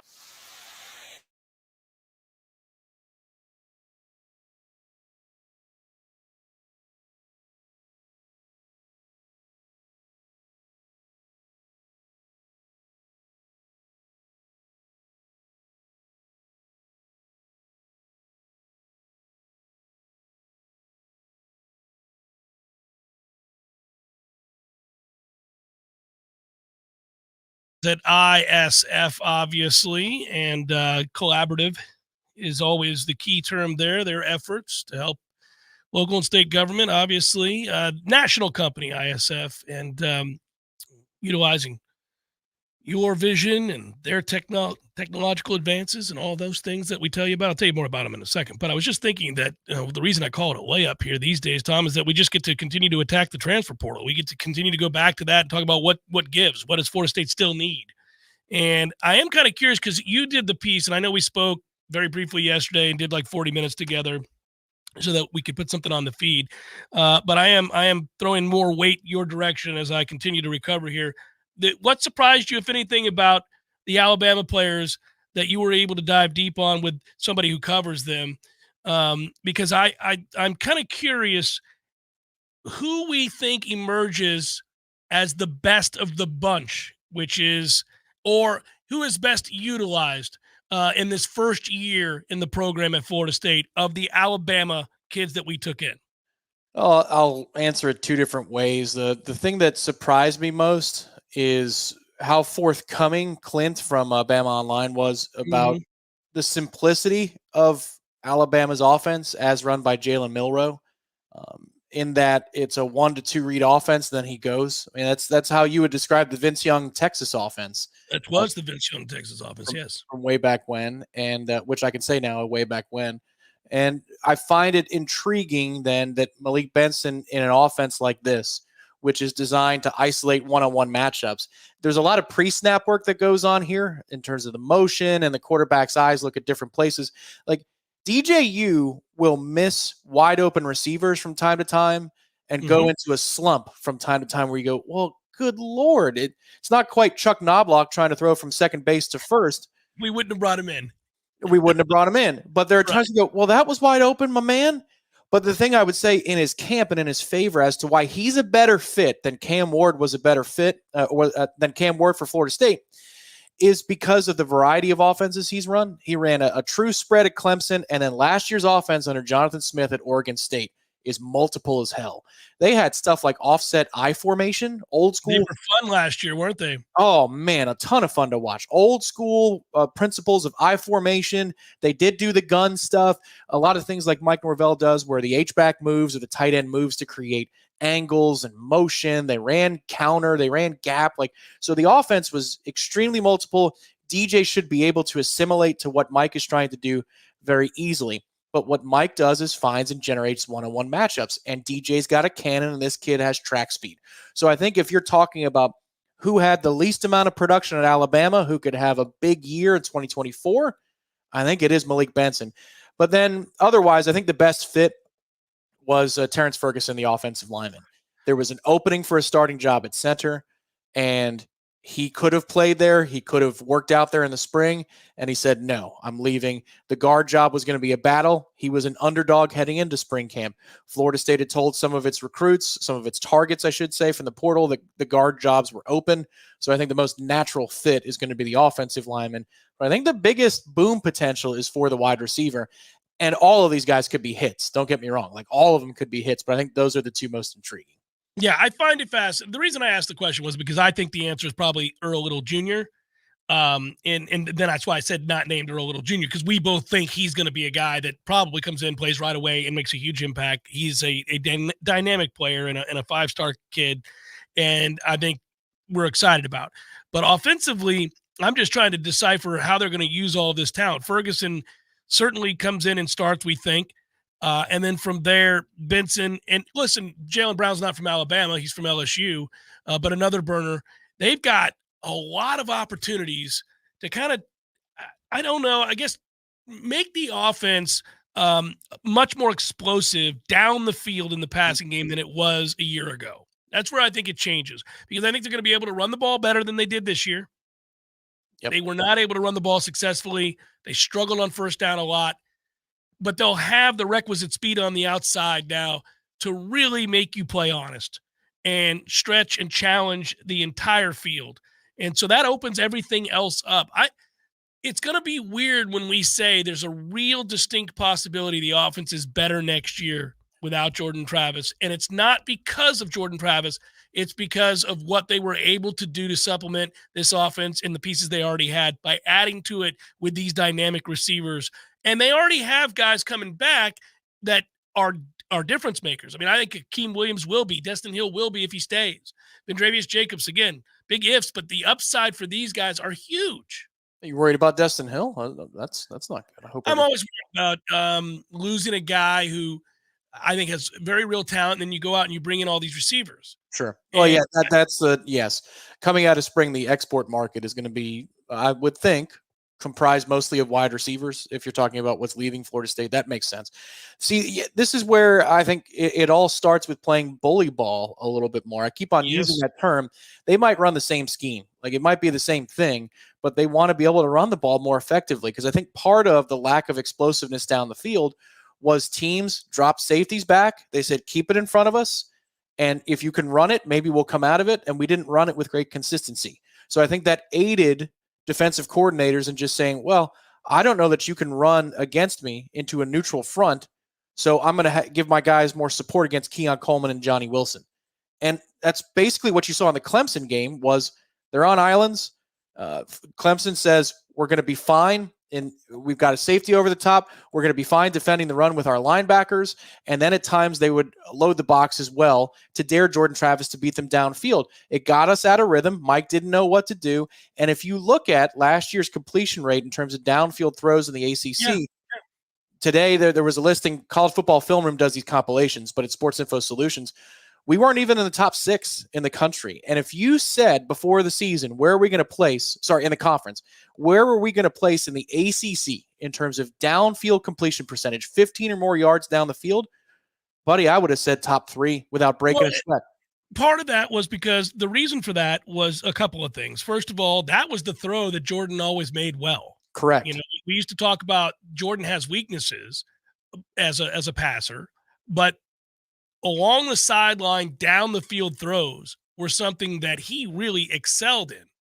And then last year struggled. Now, also, I'd like to push back on this idea that, we had it wrong coming out of camp about what the offense would be. First of all, if you go to the start of the season, Florida State is throwing the ball over the lot.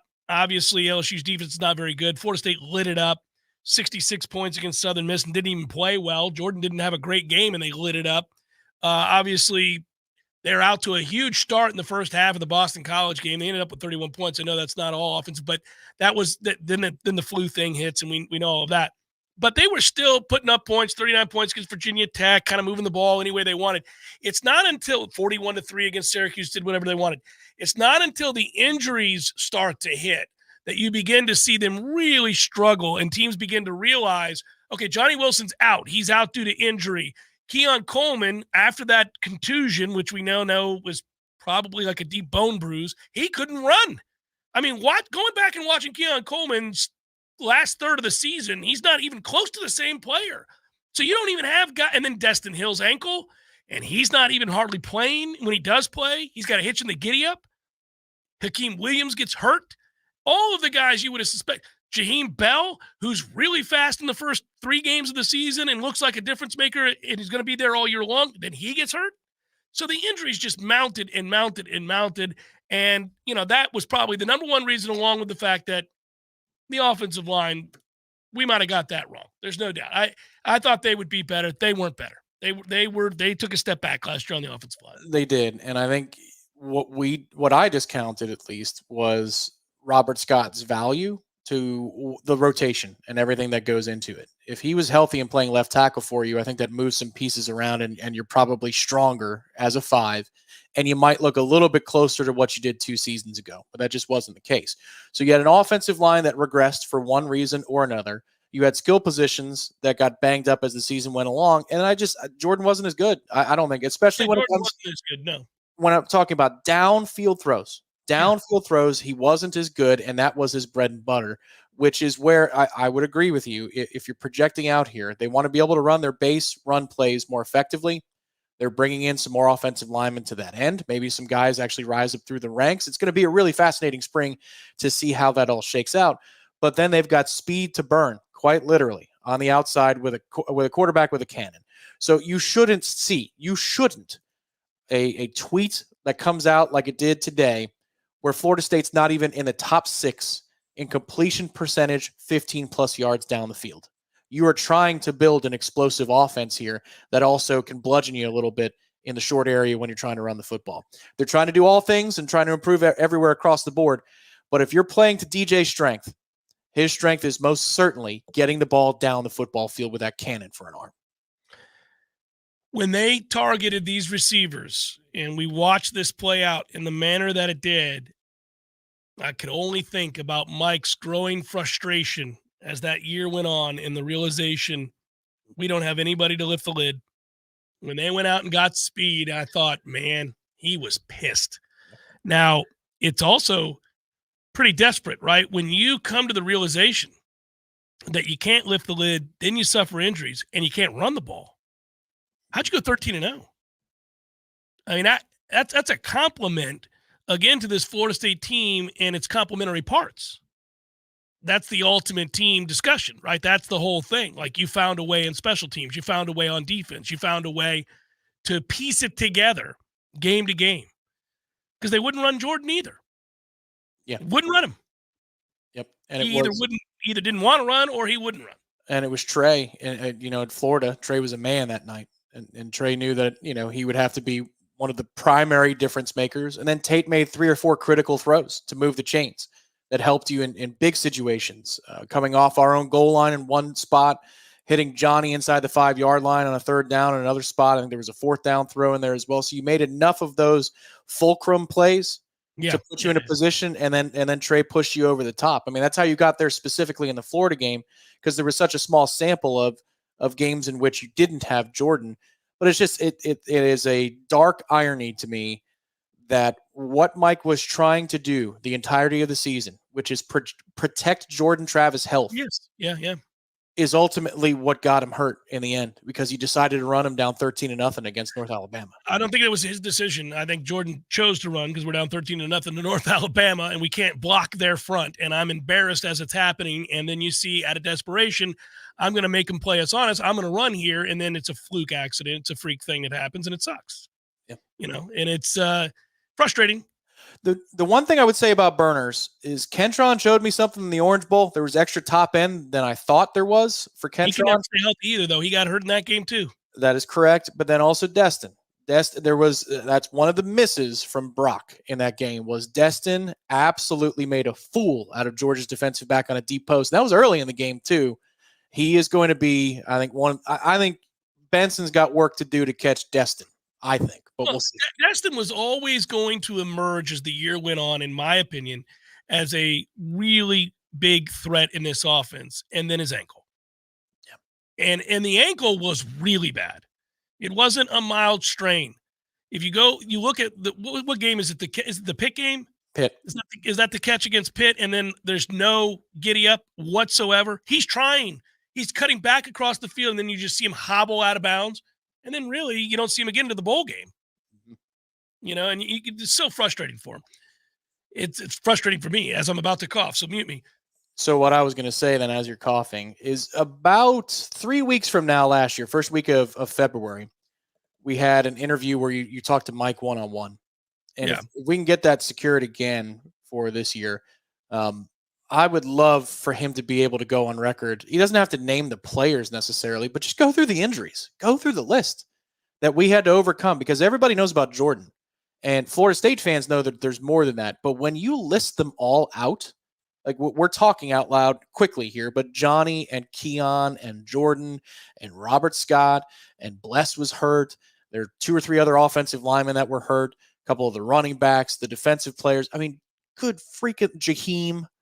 Good Lord. I've talked a lot about it. Yeah. And it's why I get excited that if they could fix their recruiting problems, he's going to be a beast.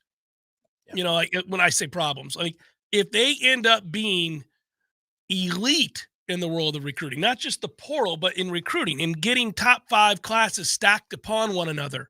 Imagine when Mike has all of those weapons at his disposal, what he could do.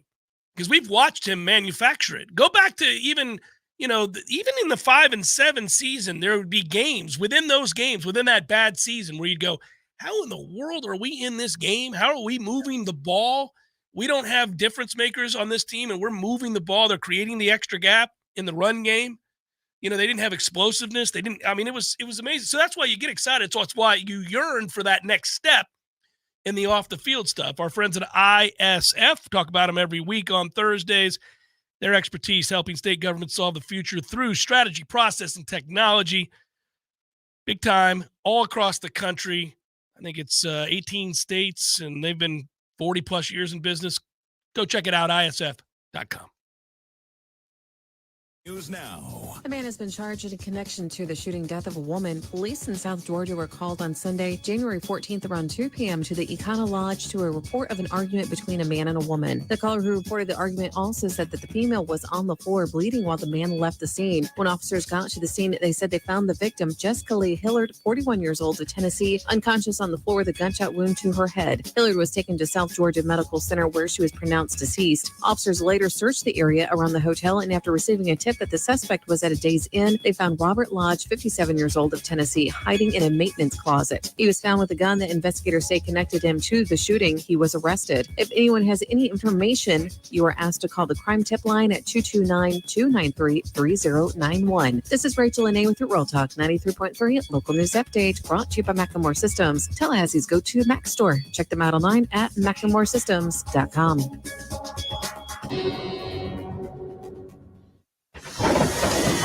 This is meteorologist Paul Trombley with your Real Talk 93.3 weather update. Sunshine mixed with clouds at times this afternoon, with daytime highs approaching 58. Southerly winds around 5 miles per hour. Slight chance of rain showers tonight. Lows dip down to about 48. Cloudy skies expected. Sunshine mixed with clouds at times tomorrow. Chance of rain showers. Highs level off around 59. This report is brought to you by the Lawn Johns. For all your landscaping and lawn care needs, visit thelawnjohns.com. Right now, 60. Did you know metal roofs' survivability far exceeds that of traditional shingle roofs? It's time to consider a metal roof from Metal Roofing Sales of Tallahassee. We provide the best quality, least expensive material and accessories in the area, as well as material pickup and delivery. Our painted panels qualify for the City of Tallahassee's low-interest Energy Star loan program also. And don't forget about our veteran law enforcement discount. A call today at 536-9123, 536-9123. So everybody knows, Eddie, that you are a spectacular cook. Of course they know that. If they go into Bumpa's, the food is always good. I mean, everything on the menu. Mm-hmm. Everything at Gordo's is delicious. I always, of course, get the bungalow chungla, as I call it. The bungalow chung, Jeff? Is that what is the pork? The bungalow chung, Jeff. Okay, the bungalow chungla. It's delicious. All these things, all the items, everything you do, a master cook. But, sir, I would ask you, what is a skill that you possess that you're particularly proud of that nobody would know and that you could share with us here? Growing hair, Jeff. Growing hair. You're an asshole. Gordo's, bringing the flavor and flair of Cuban food to Tallahassee since 1996. The Jeff Cameron Show is a production of the Warchant.com Multimedia Network. Check out Warchant.com today for the latest news inside Florida State athletics. That's Warchant.com.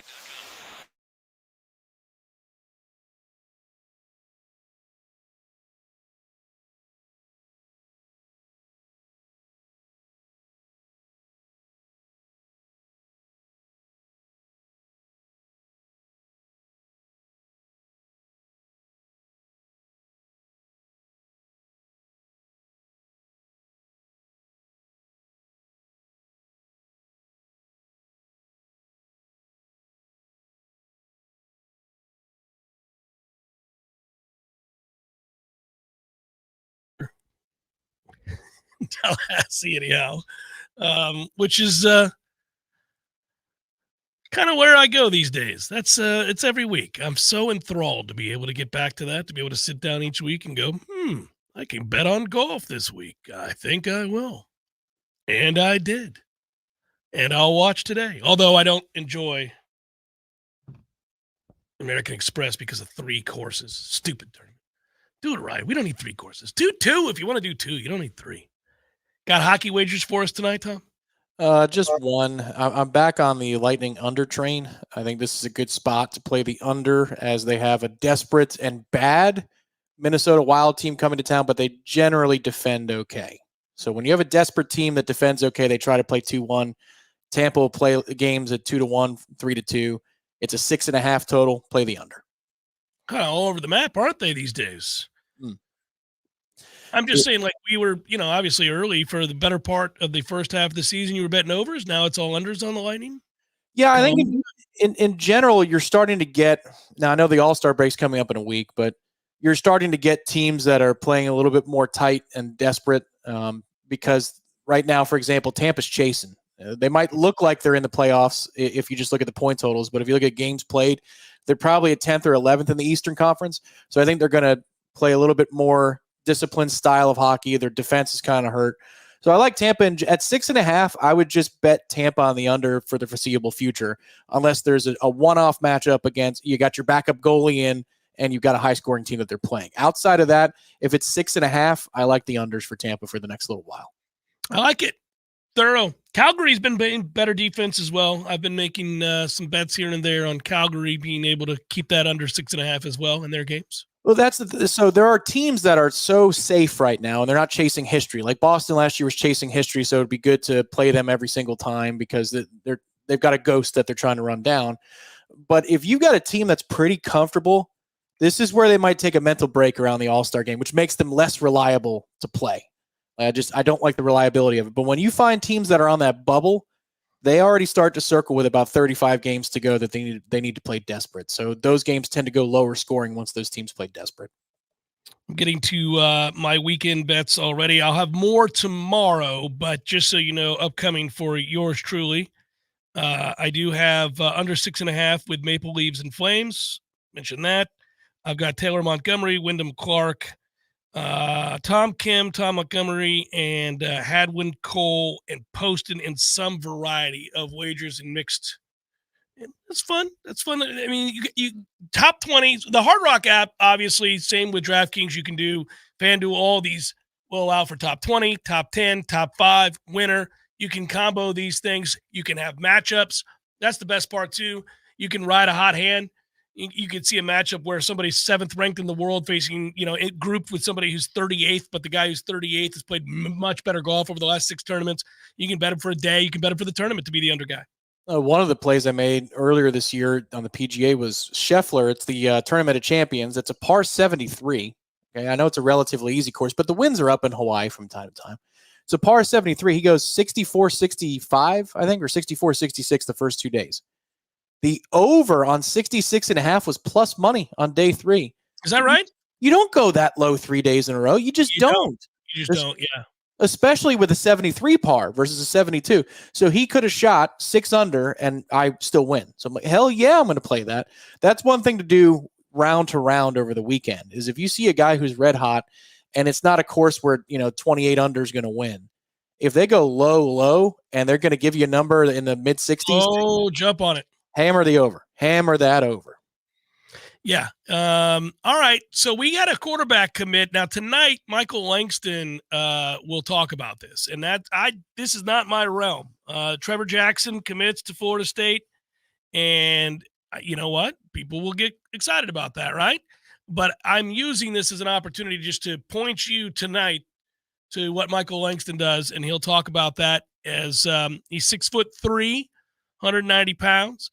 And he is saying yes to Florida State, which is a good thing. And we'll get excited about that. He is the, 558th overall prospect, 35th QB in the On3 QB industry rankings. I think a borderline 4-star in the industry for On3. Other services have him as a 3. This is a walk-on, so it's not like you're bringing him in to be, your program. Now, you want to take a chance on an Elite 11 guy and not Elite 11 type players. Florida State is his dream school. He was originally committed to Ole Miss, but decommitted, I think, back in October. So now Florida State closes with another player, which is important, man, because you've run off a couple quarterbacks here, and it's nice to have a fourth arm or a fifth arm in practice to keep things going along. And this is, you're buying low on a kid who at least was invited to the premier event. That's correct. In recruiting. So this is, you already have a quarterback commit, and, so yeah, you're just adding to the fun.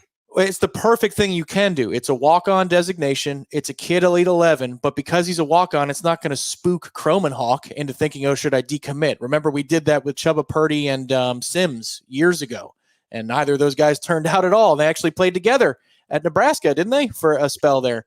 Yes, just a brief spell of terrible football. Yes, but still, you're not pissing off your stud that you're bringing in, but yet you're taking a chance on somebody who can play a little bit. I always wished, and I still do, and, you can't lament for too long, but the Chubba Purdy situation, that was so poorly handled. I don't know if he would have turned out to be anything or not, but he got hurt right away, and was live in a scrimmage and got hurt. And then the surgery didn't go well. There was an infection and all that sort of thing. And then he was set back. It never got off on the right foot. You never felt like, it's one thing if a kid comes in, commits to you, and then just fails to win the job, isn't good enough, whatever it might be. We just saw that here recently with a quarterback that was on the roster. You understood he just wasn't good enough. Got passed over, and that happens. You don't mind that. You really hate it when you don't feel like somebody ever really got I don't want to say fair shot, because they didn't intentionally screw him over. It just didn't work out. No, I find it interesting that freshmen go live as quarterbacks in practice, because he's not the only one of his kind that's done that. I believe Brock Glenn, it was said that this fall was turned live as well in a scrimmage. So yeah, it's something that they want to do, maybe to create the fear of being hit, or maybe that's how you learn a little bit more about what you really have in a true freshman. But seems kind of risky to me. In this day and age where we put bubble wrap on everybody, nobody tackles to the ground, and we have helmets that look like the Great Gazoo's helmet in every practice. That seems interesting to me that we turn quarterbacks live, and it bit Purdy, that's for sure. Well, it's funny because the argument, especially amongst old heads like myself, is it's a hell of a balancing act. Because here's the deal, man. Because you don't ever let quarterbacks go live like they used to back in the day, and I'm not saying they should, but because you never do, you're going to have a situation that requires you to bring in a bridge quarterback like Florida State just had to do instead of riding with Brock Glenn. You see what I mean? The guys are further behind than they would have been had they been turned loose for a year and just got after it. And you know what? They would have been able to handle the bumps and the bruises and all the things that come along with going live. And you just don't do that anymore. You do wrap them in bubble wrap. And so they're further behind, and teams are less inclined to watch them go through the growing pains of a full season where that's the first time they're ever having to deal with that. I just wonder what Brock would have looked like if he got those 6 weeks back during the season in terms of practice. I mean, he was here for a while already, but you saw the jump from game 1 to game 2. I mean, you're telling me that 6 weeks of practice, if he was able to fully go, wouldn't have been beneficial to the young man. I know he wouldn't have been working with the ones or anything like that, but I just wish, because I don't think it's a non-zero chance that he can win the job at some point in 2024. I'm not telling you it's a 20% chance. It's probably more like a 2 to 5% chance, but he doesn't have zero hope of starting here this season as we enter spring camp. He showed a lot of moxie in that Orange Bowl. I love the kid, and I was more inclined. I mean, my whole situation was, what's the price on one of these bridge quarterbacks? Somebody asked about Ward now committing to Miami. Well, you have reluctance with him and DJ. You also have upside with him and DJ. The reluctance is that Cam Ward turned the ball over a lot. He loved to fumble. Like it was his job to fumble the football. I think he fumbled 15 times. He had a combined 19 turnovers last year. Is that right? 4 picks, 15 fumbles? That can't be right. It was in the teens for fumbles. I think PFF graded him out at 14. I don't know if he lost them all, but 14 times on the deck. Yeah. Yeah, no, he put the ball on the ground. He loved to. Couldn't wait. It reminds me back in the day with Ponder. Every time Ponder got hit, oh. Christian was a good quarterback, but man, every time he got bumped, he fumbled the ball. He used to drive me nuts. Damn it, Christian, you're allowed to get sacked and not fumble. So anyhow, yeah, Cam Ward will put the ball on the ground. He'll also be poorly coached. So those two things are guarantees at Miami. You're good to go. He'll put the ball on the ground. He'll be poorly coached. So we're good there. Let's hope that happens. I hope he fails miserably. And then in terms of DJ, there are some limitations. You're talking about the Ponder era. It just brings me back to some fantastic quotes from Jimbo that were off the record at the time, but that offensive line couldn't stay healthy. Remember, like Datko was on the one side, and we had a young man named Spurlock. Beat the hell. Well, there you go. Yeah. Datko, I always said when his time was done, I hope that they immediately gave him a job at the university, because that dude got so hurt to be annoying. Yeah. All the time. And then I'm not laughing at him. No. Yeah. It was Jimbo. Yeah. That goes beat the hell. Yep. Zebra's jumping off sides. It's a false start or two every game. Just like Cam Ward can't wait to fumble, Zebra Sanders couldn't wait to jump. Oh, it was a different time, wasn't it? Yeah, the jumpers. Good work out of you, sir. Good work, director. Thanks to all of you guys. Thanks for being patient with me. First day back from sickness. We're getting back in the fold, feeling good. Talk to you tomorrow on a Libations Friday. In the interim, peace.